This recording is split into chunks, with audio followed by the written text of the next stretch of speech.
Pelo sinal da Santa Cruz, livrai-nos Deus nosso Senhor de nossos inimigos. Em nome do Pai, do Filho e do Espírito Santo. Amém. Santa Maria, Mãe de Deus, rogai por nós. A continuação do grande discurso de Santo Antão, retirado da Vida e Conversão de Santo Antão, escrita por Santo Atanásio. Se você não assistiu a primeira parte, assista. Portanto, já que começamos e embarcamos no caminho da virtude, continua Santo Antão, esforcemo-nos mais para que alcancemos o objetivo. Que ninguém volte atrás, como a mulher de Ló, sobretudo porque o Senhor disse: quem põe a mão no arado e olha para trás, não está apto para o reino dos céus. Voltar-se para trás não é outra coisa senão arrepender-se e novamente pensar como o mundo. Não tenham medo de ouvir sobre a virtude, nem fiquem alheios a esse nome. De fato, não está distante de nós, nem tem fundamento alheio a nós, a quem cabe o trabalho, e a ação é fácil, basta querermos. Os pagãos se mudam e atravessam o mar para aprender as letras. Já nós não temos necessidade nem de nos mudarmos por causa do reino dos céus, nem tampouco de atravessar o mar por causa da virtude. De fato, o Senhor foi o primeiro a dizer: o reino dos céus está dentro de vós. Portanto, a virtude requer apenas nosso querer, visto que está em nós e tem seu fundamento dentro de nós. Com efeito, a virtude se estabelece quando a alma está com o pensamento em estado natural, e existe naturalmente quando fica do modo que surgiu, e surgiu bela e bastante reta. Por isso Josué, filho de Navé, exortava o povo: endireitai vosso coração diante do Senhor, o Deus de Israel, e João: tornai retas suas veredas. Pois retidão de alma é ter o pensamento no estado natural em que ela foi criada. Mas, quando novamente se afasta e se desvia de seu estado natural, fala-se em perversão da alma. Portanto, não é um assunto difícil. Se permanecermos como nascemos, estamos na virtude. Se pensarmos o mal, seremos julgados como perversos.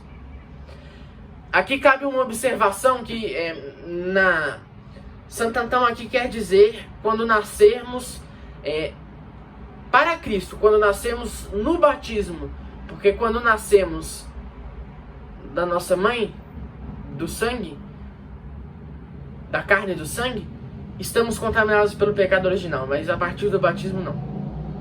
Então, se o assunto fosse provido de fora, seria verdadeiramente difícil. Mas se está em nós, guardemo-nos dos pensamentos imundos, e como se tivéssemos recebido um depósito, guardemos a alma para o Senhor, para que Ele reconheça a sua obra, estando a alma do modo que Ele a fez. Fez do modo original, sem o pecado original. Tenhamos um combate, para que a ira não nos tiranize, nem a concupiscência nos domine. Pois está escrito que a cólera do homem não é capaz de cumprir a justiça de Deus. A concupiscência, tendo concebido, dá luz ao pecado.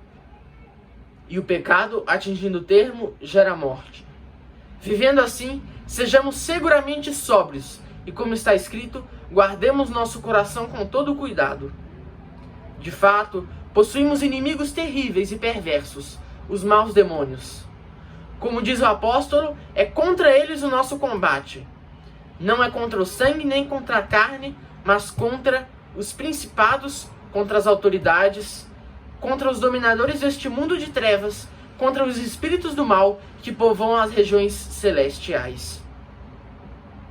De fato, irmãos, foi essa a causa do nosso pecado. Os demônios que foram os inventores do pecado. Satanás foi o inventor do pecado. Deus nunca quis o pecado, mas Satanás o inventou e nós acabamos caindo. Por isso devemos lutar, como está dizendo Santo Antão. Portanto, embora seja grande a multidão deles no ar que nos rodeia, e não estejam distantes de nós, grande é a diferença entre eles. Haveria muito a dizer sobre a natureza deles e suas diferenças, mas essa discussão pertence a pessoas maiores do que nós. Aquilo que é urgente e necessário é somente conhecer a maldade deles contra nós. Primeiramente, então, saibamos isto: os demônios não nasceram do modo que agora o nome de demônios indica. De fato, Deus não criou nenhum mal. Também eles nasceram bons, mas depois de caírem da sabedoria celeste, e em seguida, rolando pela terra, enganaram os pagãos com as aparições. Quanto a nós, os cristãos, invejando-nos, fazem de tudo com o objetivo de atrapalhar-nos na ascensão aos céus, a fim de que não subamos para o lugar de onde eles caíram. Por isso a necessidade de grande oração e ascese, para que depois de receber do Espírito, o carisma do discernimento de espíritos, se possa saber o que lhes diz respeito e quais dentre eles são os menos perversos, quais são os mais perversos, de que atividade cada um deles se ocupa e como cada um deles é derrotado e expulso. De fato, são muitas as maldades deles e os movimentos de traição. Portanto, o apóstolo bem-aventurado e aqueles ao seu redor sabiam dessas coisas quando falavam: não ignoramos seus pensamentos. Já nós devemos corrigir uns nos outros aquilo em que somos tentados por eles. Assim eu, tendo certa experiência deles, falo com vocês como se fosse com filhos. Portanto, se esses demônios virem qualquer cristão, sobretudo monges, amando o trabalho e avançando, primeiramente buscam e tentam colocar pedras de tropeço no caminho. Suas pedras de tropeço são os pensamentos imundos. Não é necessário temer seus ataques, pois com orações, jejuns e com a fé no Senhor, eles caem imediatamente. No entanto, nem mesmo caídos eles param, atacam novamente de modo perverso e maldoso. Visto que não foram capazes de enganar o coração às claras, e de modo imundo pelo prazer, contra-atacam de outro modo. Em seguida, ao criar aparições, tentam assustar, transformados e imitando mulheres, animais, répteis e uma grande quantidade e multidão de corpos e soldados. Nem assim é preciso temer as aparições deles, pois não são nada e rapidamente desaparecem, sobretudo se vocês se fortificarem com a fé e com o sinal da cruz. Eles são ousados e bastante desavergonhados.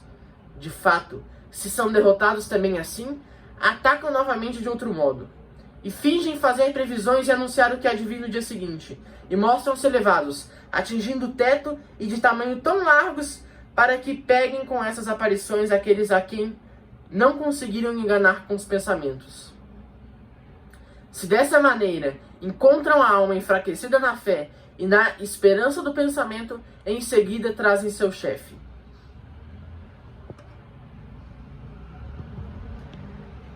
Então, se quiserem ler o livro completo, podem comprar, se chama Vida e Conversão de Santo Antão. Eu recomendo muito que sejam devotos de Santo Antão. É um grande santo que muito tem a contribuir para o nosso progresso espiritual, para a nossa vida, para muitas coisas. Salve Maria Imaculada, viva Cristo Rei, em nome do Pai, do Filho e do Espírito Santo. Amém. Louvado seja nosso Senhor Jesus Cristo, para sempre seja louvado, com sua Mãe Maria Santíssima.